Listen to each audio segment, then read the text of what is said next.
Olá, meus amigos, tudo bem? Estou aqui de volta para esclarecer algumas dúvidas que as pessoas tiveram a respeito de algumas questões do vídeo, ou seja, do episódio número 2. Bom, a primeira questão é em relação à roupa que a mulher que me recebeu dentro da nave, que me conduziu o tempo todo, a roupa que ela vestia. Era de fato um macacão inteiriço, tá? Inclusive a bota era o próprio macacão, era todo preto, parecia às vezes quando ela andava um tubinho, tá? Aqueles vestidos tubinho, mas não era, era um macacão. E à medida que ela andava e se movimentava, esse macacão ficava futa-cor. Sabe como é que é? Tipo uma madrepérola, assim.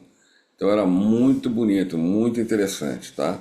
Isso é uma dúvida, um detalhe que as pessoas me perguntaram e que acabou ficando sem esclarecimento.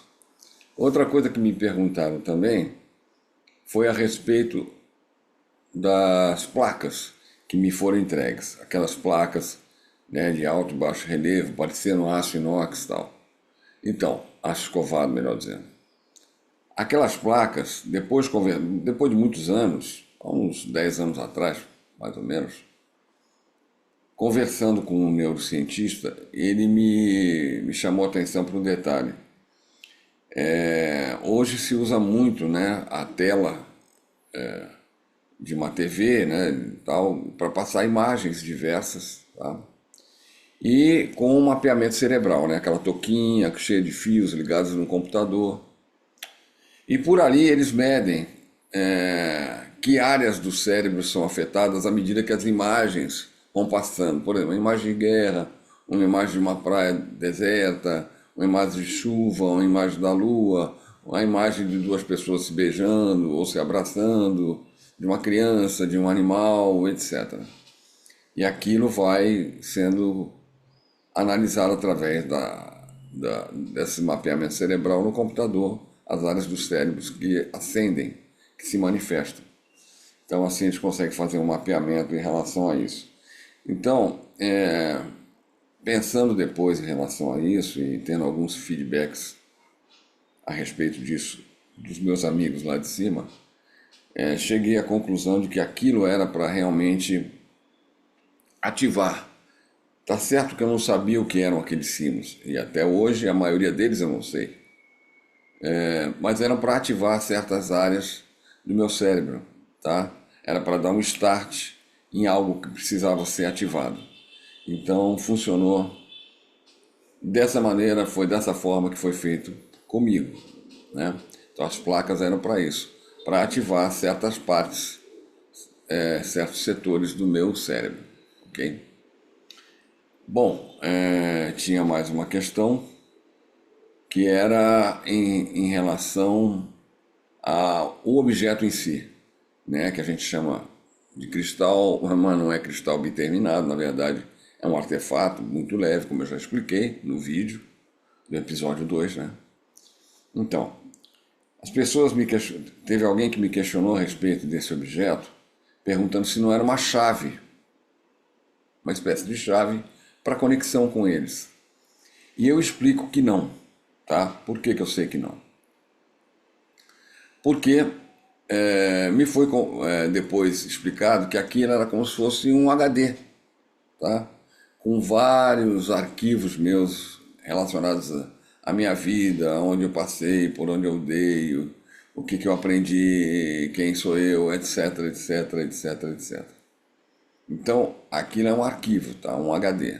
Não é uma chave para se conectar com eles. Agora, quando nós chegarmos no episódio em que eu vou contar a minha história, meu contato em 1978, quando eu tinha 18 anos, em que eu fiquei uma madrugada inteira dentro de uma nave que pousou em determinado lugar. Muita gente já conhece essa história, e aí sim eu vou contar novamente com mais detalhes.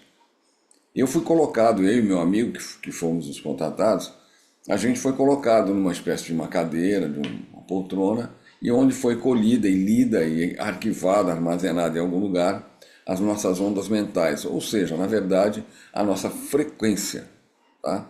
Nossa frequência. E essa frequência é como se fosse uma digital. Como cada pessoa tem a sua única digital no mundo, a íris, que é única, né, de cada um, existe uma frequência individual, né? Existe uma frequência coletiva, mas existe uma frequência individual. E para que foi isso? Isso foi explicado na nave para a gente. Para que eles pudessem nos encontrar com mais facilidade em qualquer lugar, segundo eles, do universo que a gente estivesse, eu e o meu amigo, no caso, que estava comigo, né? Estou falando de nós dois, que passamos por essa experiência, e para aumentar a capacidade de contato com eles. Então, a partir daí, o meu sistema de contato ficou muito mais simples, muito mais objetivo, uma coisa extremamente mental, tá? Facilitou muito. Então, não é o artefato, então eu repito, não é uma chave para contato, e sim o que aconteceu comigo em 1978, em julho, 29 de julho de 1978, que eu vou dedicar um episódio à parte só para isso, quando chegar o momento, cronologicamente falando.